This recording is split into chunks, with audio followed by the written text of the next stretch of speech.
Praise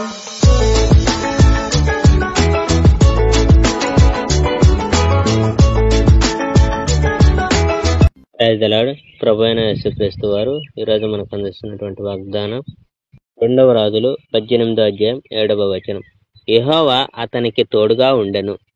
హిజ్కియా యూదాలో తన పరిపాలన ప్రారంభించుట. ఆహాజు కుమారుడైన హిజ్కియా యూదా రాజుగా ఉండెను.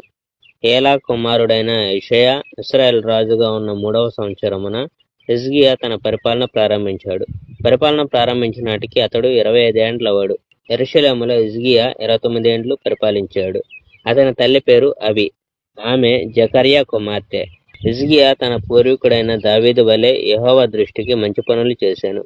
హిజ్కియా ఉన్నత స్థలాలను ధ్వంసం చేశాడు. అతడు స్మారక శిలలను బద్దలు చేశాడు. అషేరా స్తంభాలను పడగొట్టాడు. ఆ సమయంలో ఇశ్రాయేలు ప్రజలు మోషే చేసిన ఇత్తడి సర్పానికి ధూపం వెలిగించేవారు. ఈ ఇత్తడి సర్పం నెహుష్టాను అని పిలువబడేది. హిజ్కియా ఈ ఇత్తడి సర్పాన్ని ముక్కలు చేశాడు. ఎందుకనగా ప్రజలు ఆ కంచు సర్పాన్ని పూజిస్తున్నారు కనుక. హిజ్కియా ఇశ్రాయేలు దేవుడైన యెహోవాను విశ్వసించాడు. యూదాలోని రాజులందరిలో అతనికి పూర్వం గాని తరువాత గాని హిజ్కియా వంటి వ్యక్తి లేడు. యెహోవా పట్ల హిజ్కియా అతి విధేయుడు. యెహోవాను అనుసరించడం అతను మానలేదు. మోషేకు యెహోవా ఇచ్చిన ఆజ్ఞలను అతడు పాటించాడు. యెహోవా హిజ్కియా పక్షంగా ఉన్నాడు. అతడు చేసిన ప్రతి విషయంలోనూ హిజ్కియా కృతార్థుడయ్యాడు.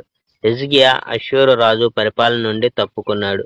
అష్షూరు రాజుని కలవడం హిజ్కియా మానివేశాడు.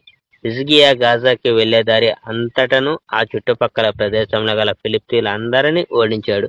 ఒక చిన్న పట్టణం మొదలుకొని పెద్ద నగరం దాకా గల అన్ని ఫిలిప్తీల నగరాలను అతడు ఓడించాడు. Praise the lord. May God bless our India.